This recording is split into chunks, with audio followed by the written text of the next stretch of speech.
Makanya kalau kemudian kita paham kondisi, prioritas-prioritas di dalam kita melakukan sesuatu itu terstruktur jadi baik ketika kita ngerti bagaimana kondisi yang kita hadapi. Makanya Masya Allah, itulah yang menjadikan kebaikan itu kita dapatkan kalau kita mengerti tentang kondisi dan situasi yang sedang berjalan. Makanya setan itu tidak suka kalau kemudian kita itu mengerti tentang kondisi. Makanya di antara strateginya iblis ketika menggoda kita, maka iblis itu ketika menggoda kita memiliki 6 pintu dan 6 jebakan. Mungkin antum sebagian sudah tahu.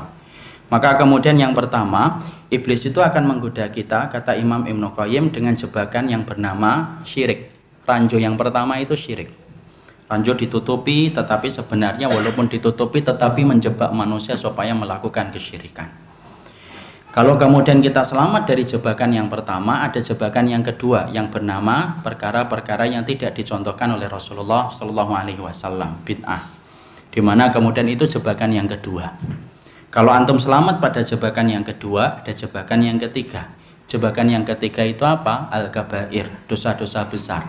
Yang hari ini kita kemudian dikaburkan bagaimana memahami dosa besar dan disempitkan maknanya bahwasanya dosa besar itu hanya mencuri, berzina, minum khamar, dan membunuh. Dan tidak lebih dari itu. Padahal dosa besar itu cakupannya sangat banyak. Lebih daripada 70 dosa besar yang ada di dalam kitabullah dan hadis. Kalau antum selamat dari dosa besar, maka dijebak dengan jebakan yang keempat, yaitu adalah dosa-dosa kecil. Kemudian dosa kecil-kecil yang diremehkan sampai kita tidak pernah merasa hajat untuk bertaubat.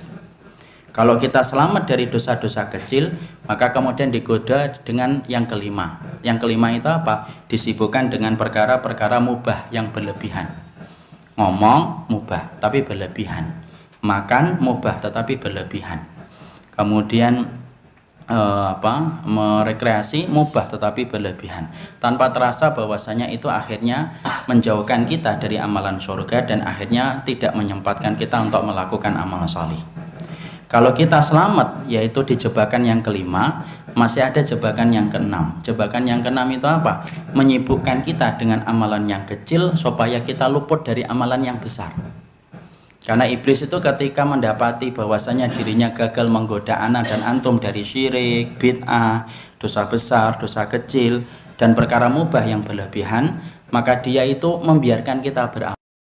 Tapi ketika membiarkan kita beramal, maka dia akan mengarahkan kita pada amalan yang kecil, diluputkan dari amalan yang besar, amalan-amalan yang sedang dibutuhkan, yaitu amalan yang besar, supaya kemudian amalan kita yang kecil itu tidak memberatkan amal kebaikan, tidak terlalu berat, sampai akhirnya dosa kita menjadi lebih berat daripada amal kebaikan kita, dan itu menggagalkan perjalanan manusia menuju ke surga. Makanya disitulah kita harusnya paham. Kalau kita tidak ngerti tentang kondisi, tidak ngerti tentang situasi, maka bisa jadi kita terkena dampaknya. Kita tidak ngerti apa yang harus dilakukan. Makanya dalam konteks kemerdekaan Indonesia, antum coba sekali-kali googling. Tidak semua kaum muslimin saat itu, tidak semua kaum muslimin itu mengangkat senjata untuk mengusir Belanda.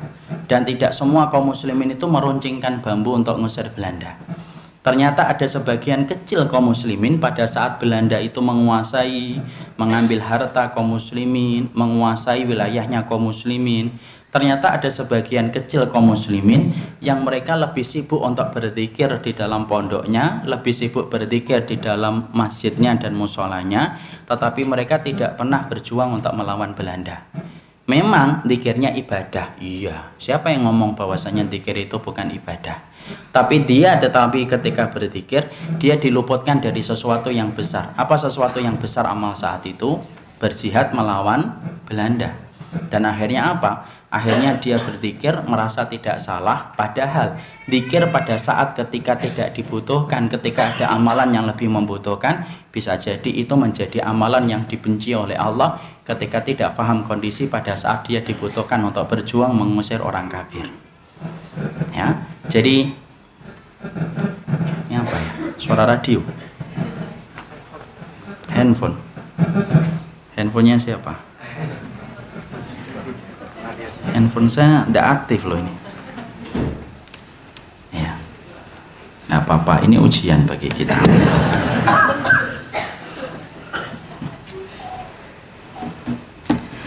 Maka inilah yang menjadikan akhirnya kita dituntut untuk memahami tentang kondisi. Kita harus paham supaya kita mampu memberikan apa yang terbaik.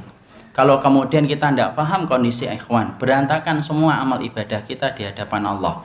Ibu antum sakit, antum malah sibuk putar-putar kemana-mana meninggalkan ibu antum yang sakit.